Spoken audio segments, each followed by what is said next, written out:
All right, guys, let's begin our text of Alexander the Great. Section 1, Introduction. As the power of Athens grew, other city-states, especially Sparta, became jealous and fearful.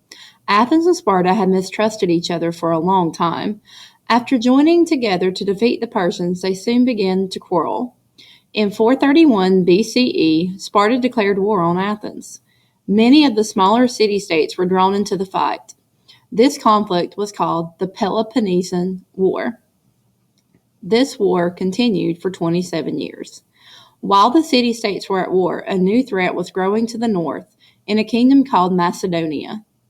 The Macedonian king, Philip II, realized that constant wars had left the Greeks divided and weak. He seized the chance and brought Greece under his control.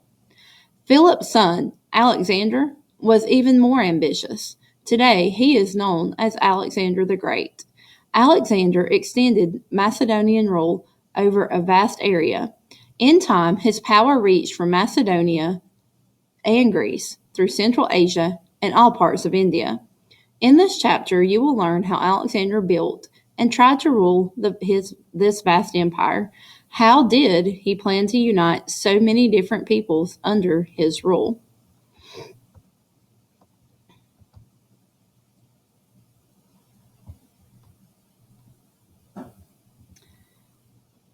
Section 2. The Peloponnesian War and the Rise of Macedonia. In 431 BCE, the quarrel between Athens and Sparta grew into a conflict called the Peloponnesian War. The name comes from the Peloponnesus, the peninsula that extends south from mainland Greece. Sparta was located here. Other city-states were drawn into the war as allies of either Athens or Sparta. Remember, allies are people who choose to join someone side over someone else's and fight with someone against a common enemy. The war lasted for 27 years, from 431 to 404 BCE. Sparta won. It became the most powerful Greek city-state until it was defeated by Thebes. While Greek city-states fought one another, Macedonia grew stronger. For a long while, the Macedonians lived in scattered tribes. Then Philip II took the throne. He unified the warlike tribes of the north and created a well-trained army. Philip then looked south to mainland Greece. Years of war had left the Greeks divided and weak. Philip used this weakness. By 338 BCE, King Philip had conquered most of mainland Greece. He let the Greek city-states keep many freedoms, but Philip now ruled them. Never again would a Greek city-state become a great power. Philip wanted to attack Persia next, but in 336 BCE, he was murdered. His son, Alexander, was the new Macedonian king. Section 3. Alexander creates an empire. Alexander was only 20 years old when he became king, but he was still well prepared for his duties. He had been tutored by Aristotle, a famous Greek philosopher. Aristotle had taught him public speaking, science, and philosophy. He also taught Alexander to appreciate Greek culture. As king, Alexander put down a rebellion by some Greek city-states. Then he focused on the east. Alexander wanted to carry out his father's plans to invade Persia. Fighting Persia would help to unite the Greeks by giving them a common enemy, and a victory over Persia would add to Alexander's wealth. In 334 BCE, Alexander, with a united Macedonian and Greek army, invaded Asia Minor. His plans was to create an empire by using a strategy of both terror and kindness. The towns and cities that resisted him would be burned to the ground and their people sold into slavery. The towns and cities that surrendered to him would keep their government officials, and Alexander would help them rebuild damaged property.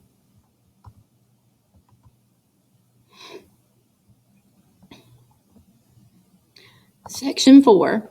Alexander's plans to unite his empire. Taking a look here, guys, you see a map. This is about 323 BCE. This is Alexander's empire, if you notice what's in green there. And then this is the route Alexander took in red as he went through and became ruling over the vast empire that you see there.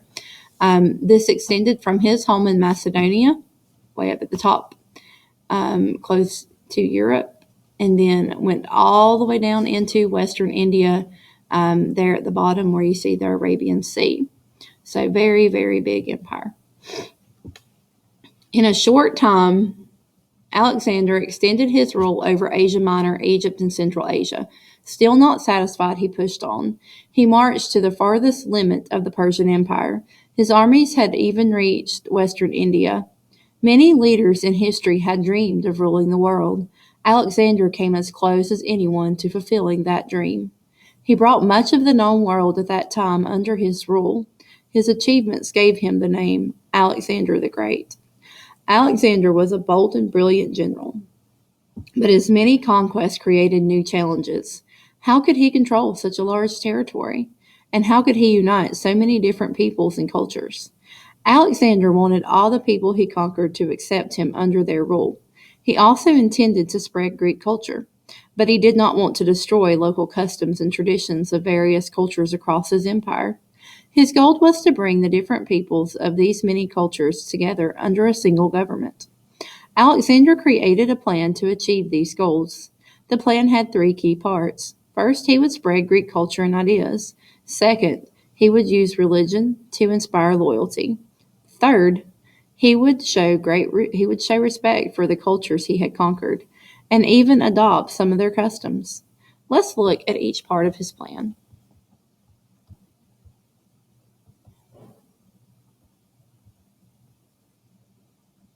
Section 4. How Alexander spread Greek ideas. Alexander deeply admired Greek culture and wanted to spread Greek ideas through his empire. He hoped that Greek ideas and customs and traditions would blend with the diverse culture of the peoples he had conquered. Alexander thought that building Greek-style cities would be one way to accomplish this goal. He established many cities in different parts of his empire. Like the cities in Greece, they had marketplaces, temples, and theaters. People from Greece flocked to settle in Alexander's cities. They brought with them their Greek laws, art, and literature. Alexander insisted that local soldiers and government officials speak only Greek. The most famous of these new cities was Alexandria, founded by Alexander in 332 BCE. Alexandria was located in Egypt, near the sea. Alexandria was designed in a grid of intersecting wide, narrow streets. It had many Greek features, including a marketplace, a university, a gymnasium, and a theater. The city also boasted law courts and a library. There was even a temple dedicated to Poseidon, the Greek god of the sea. In time, the city of Alexandria became one of the ancient world's most important centers of trade and learning. Its library contained more than 500,000 books. This was one of the largest libraries in the world at that time.